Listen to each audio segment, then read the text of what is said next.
Hey, David Brewster here, new episode of 3 for All. This is 3 Jeff Waters licks from 1995, and I've had a ton of requests to finally feature Annihilator and Jeff Waters here on the channel. This lesson's long overdue, and Jeff's been on the scene since around 1984, which is when Annihilator hit the scene, and he's from Canada.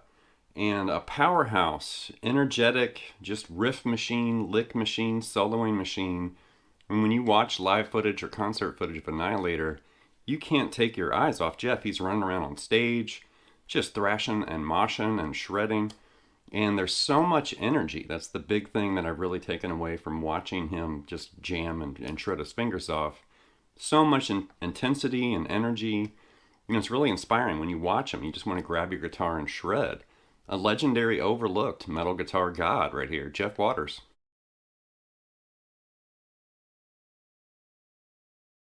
So I had to look this up and dive deep to try to uncover this information because over the years and decades I've heard rumors about Dave Mustaine from Megadeth approaching, Jeff Waters about joining forces and joining Megadeth. And, there's multiple times where this happened, historically speaking, in Megadeth's, timeline.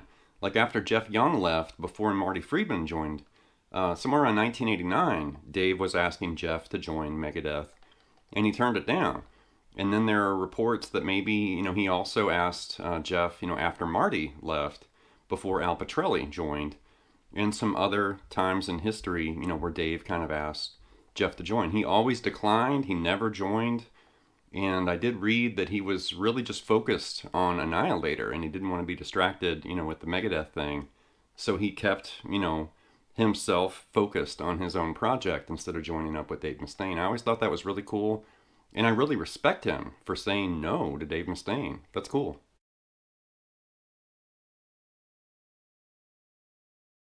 So the licks in this lesson actually came from a series of clips from 1995 with Annihilator playing in Japan in that year.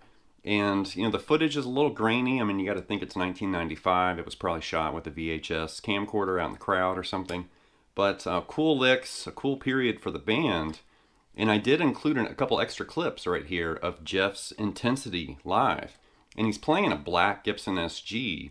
And both of these clips I'm going to share, he's just giving it hell. The first one, he's doing a trill. And it's almost like what you would hear a guitarist typically dive bomb with a bar. But Jeff is manually doing the dive bomb without a bar. And he's trilling and position shifting, and it's so intense. Check this out. Okay, here's another clip from these clips, and this is, from the same concert. He's playing the same guitar, and this is super intense. It's like this chaotic noise fest. And the first part, he was bending behind the nut, and then the second part, he's bending up by the bridge on his SG, and he's getting all these crazy pings and pangs and harmonics, and it sounds like somebody going nuts with a bar, but keep in mind, it's Jeff with an SG, totally using his imagination and that intensity and energy. Check this out, it's so cool.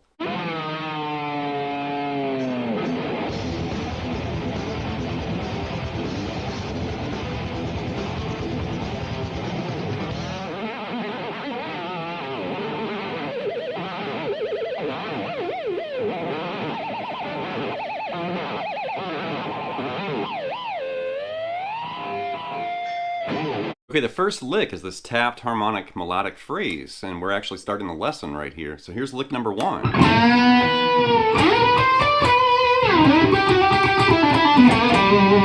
One more time.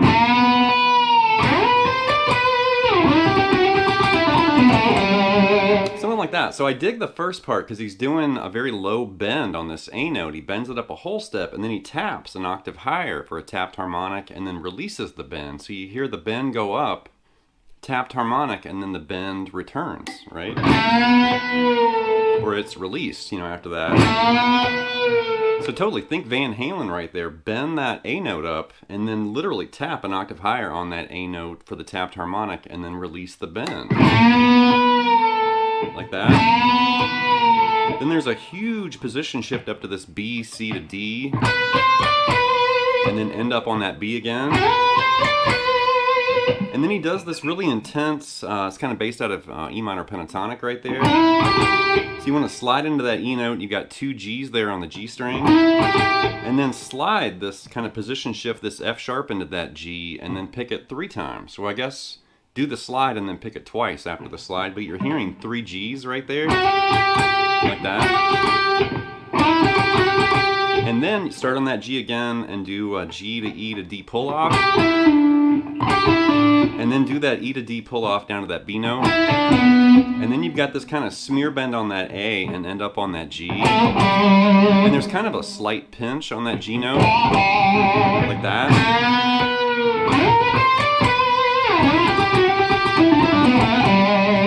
One more time.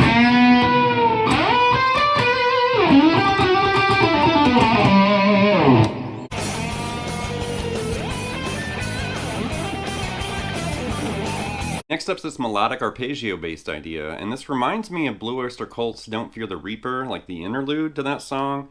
It's performed and fretted differently, but it's playing with that same tonality that you heard from BOC. Something like this.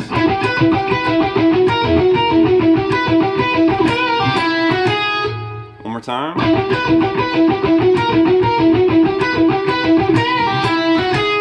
So this is interesting, and I had to listen to it a number of times to make sure I had the last note correct, because it starts in E minor, basically that E, G, and B. And then E, F sharp, A sharp right there. It's kind of like an implied E sus2 add sharp 11. You know, like that. But we're doing it like that. So that first pattern, and then the second pattern. And you could do like a finger roll, but I kind of like using individual fingers for those 3 notes like that. And then do that E minor again. And then he's got this.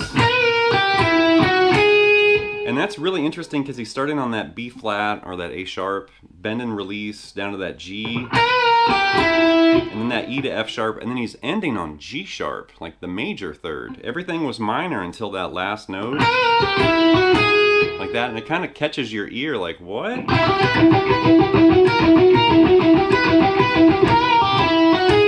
know, kind of unexpected twist right there at the end of that lick.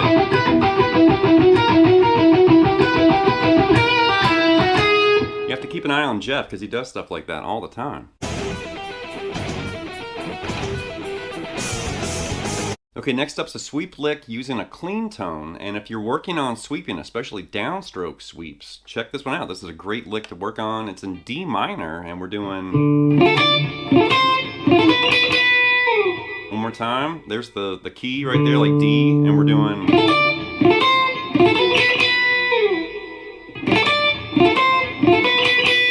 So we're in D minor, and you're literally kind of, you know, sweeping through that minor triad right there, the D, the F, and the A, and then you're going to reach all the way up and grab that high D, and I'm doing 3 downstrokes on the arpeggio, or on the triad, and then I'm doing an upstroke on that D, like that. And definitely work on that, like do 3 consecutive downstrokes and then that upstroke on the final note. And then we're going to do that again, and it's basically outlined in a D minor 7. Now we're going to grab that C on the high E, do everything else the same, 3 downstrokes on the triad, and then an upstroke on that C, like that. So we had the D, D minor 7, or I guess D minor, and then D minor 7. And then right there you're going to change that last note to a B, so now it's an implied D minor 6. And after he grabs that B note, he plays it 2 more times, technically 3 times in total, and then slides it off, like that. So one more time all the way through it. I guess I lied. One more time. And finding some, you know, melodic licks and ideas like that to kind of help you with sweeping. You know, that one's focusing on downstrokes. You could also kind of reverse the pattern, maybe focus on upstrokes with another idea. But, you know, find some licks like that to kind of help you with sweeping. It's actually really eye-opening and technique boosting right there.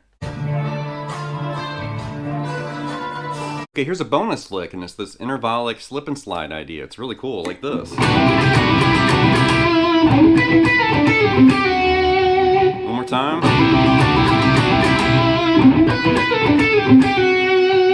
So right there, Jeff's kind of creating his own harmony part right there, because he's grabbing this D and F sharp, and then he hammers on that E and G, and he starts kind of, you know, picking that as a double stop there. Like that.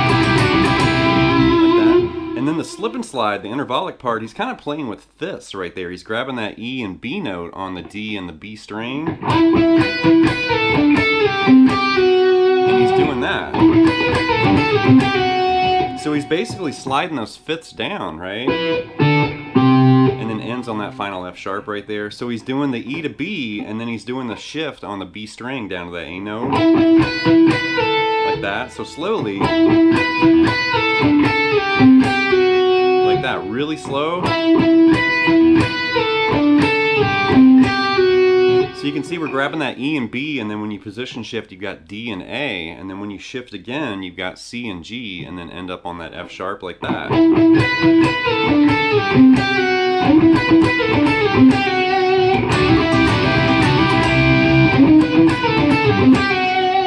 Really cool lick, and I love intervallic slip and slide ideas like that.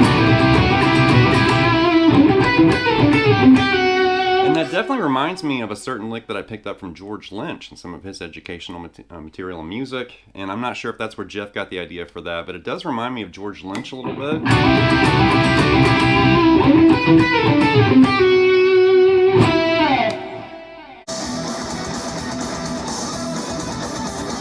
Okay, speaking of Jeff Waters and Annihilator and Japan and George Lynch and slip and slide licks that are intervallic, this is actually a bonus lick from Jeff, and this is from his Young Guitar Magazine lesson. I think it was in 2006 or 2008 or something like that. And he demoed and showed, the George Lynch intervallic slip and slide lick I was talking about. I typically play this in E minor, and here Jeff is playing it in A minor, but it's like this.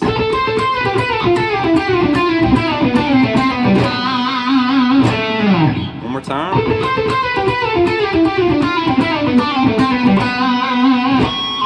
Like I said, we're in A minor right there. And he's basically starting way up here, that A and C note. And he's doing a similar thing that he did with that other lick that we just looked at. But now he's doing it, he's not string skipping, so it's not quite it's not a fifth, it's like thirds, right?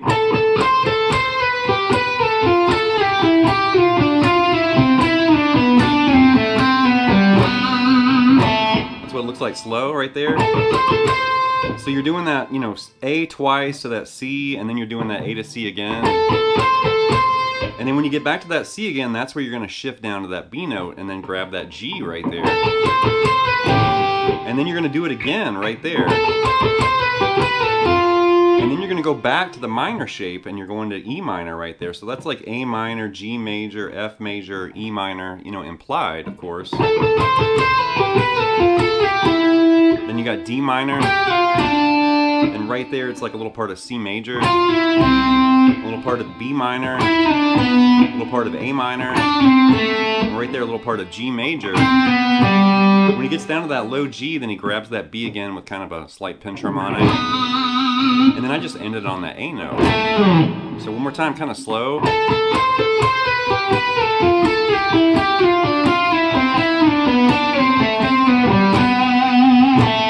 A little faster.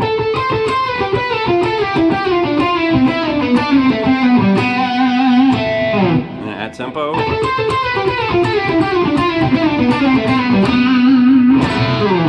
Really cool lick, really intense, and I love that slippery slip and slide sound.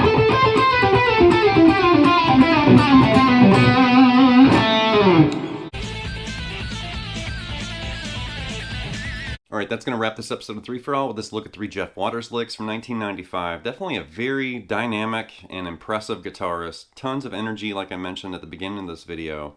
And that's the big thing I really noticed, like watching these clips and putting this lesson together. He's like a thrash metal Angus Young, especially he was playing the SG, so that really kind of completed the picture. But just watching him, total command of the stage, wandering and walking and running around, smiling, doing all this really cool, stuff on the guitar, obviously. But then also, like, kind of pointing out in the audience, and he was high-fiving people and stuff like that. And you could just tell, like, he was like the perfect showman, where it was like, man, he is entertaining to watch, he's entertaining to listen to, he's engaging with the audience, and there's just something about that, like where you notice, it really is kind of like Angus Young, like a one-man tornado or whatever, where it's like, oh my gosh, Now, if you're an Annihilator fan, stay tuned. I'm going to follow this with a chord play for Annihilator. We're going to dive even deeper into Jeff's music and his history a little bit. And I do want to thank all the viewers out there. You've been asking for Annihilator and Jeff Waters for years, and I'm finally getting around to feature them here on the channel for Metal Month. I'm very excited, very inspired, and stoked to finally feature Jeff and Annihilator's music. So stay tuned. In the meantime, please leave some feedback and comments, subscribe to Late Night Lessons, and I'll be back before you know with more content and material. Thank you.